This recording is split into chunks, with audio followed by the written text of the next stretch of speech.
For years, when I was organizing my Famicom carts, I'd reach Kagerou Densetsu in the list and go, wait, which game was that again? I just couldn't get it to stick in my head at all. And it turns out I'm not the only one. The very few people who remember that this game exists in Japan know it for one thing and one thing only. The advertisement really obviously stole its art from Dragon Ball. This is the only game published by the mysterious company Pixel, whose name makes them impossible to Google, and it doesn't help that they share their name with another small publisher that came around a decade later.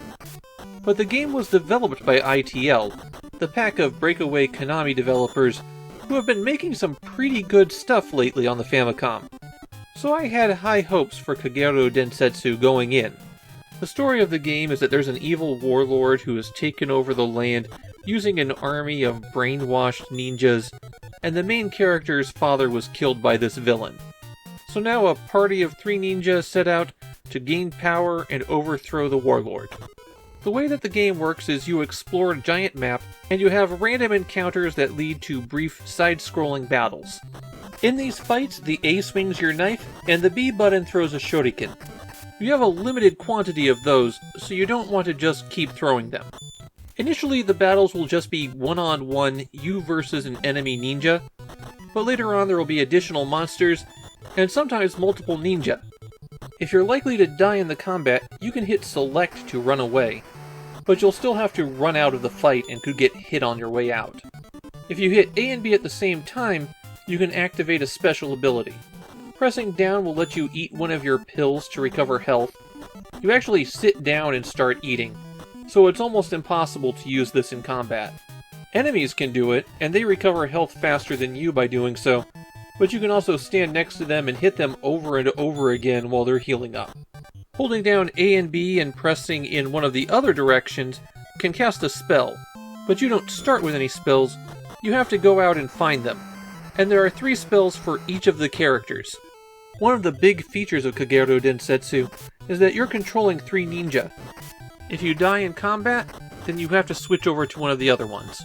Otherwise, while you're walking around the overworld, you can hit the A button to bring up a menu, and the first option is to switch characters. The second option is to use one of your pills, and the third option is to save the game to the battery backup. When you win a combat, you get 1 experience point, and if the enemy had any pills remaining, it's possible that you can get one of them. Initially, the maximum number of pills you can have is 3, but there's a town close to the starting area that you can go to that will increase your maximum to 9. Each ninja levels up separately, unfortunately, so you'll have to play with them individually to power them up. You name the ninja yourself at the start of the game, so to me they're just the hero, the girl, and the boy. The hero has the most health, and he's the only one I found any magic for. A blizzard spell that can eventually freeze enemies. The girl has higher magic abilities, and the boy, I guess he's the leftover one. And that's how the game works out. You explore looking for power-ups, you fight to build up some levels, and eventually you're strong enough to go challenge the warlord at his castle. All of the combats are annoyingly the same. They all take place in a featureless 2-screen arena.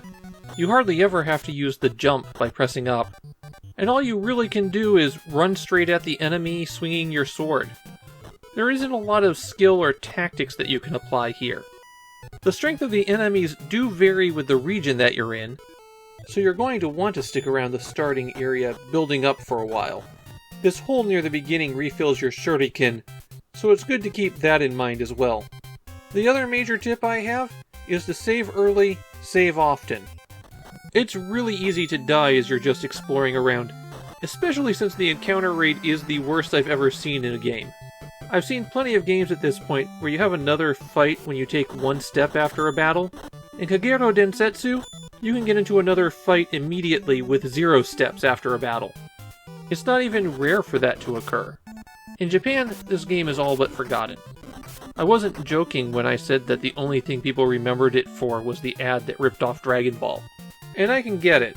This is a game that's completely forgettable. There's a big open world with lots of locations, and those locations just consist of a few lines of dialogue. There's a massive amount of combat in the game, but it's really the same fight over and over again. The action is fast, but because of how the game is structured, it's also super deadly. You might want to heal or rotate an injured character out and just get attacked again instantly. And it's really easy to just get in over your head as you're wandering around and exploring the world. There's a bridge near the starting area that if you cross, it's an instant game over. And as you head south, finding more locations, the enemies turn nastier. The best thing I have to say about this one is that it doesn't look horrible, but it's just no fun at all. I wouldn't be surprised if in 2 weeks I've completely forgotten about this one myself.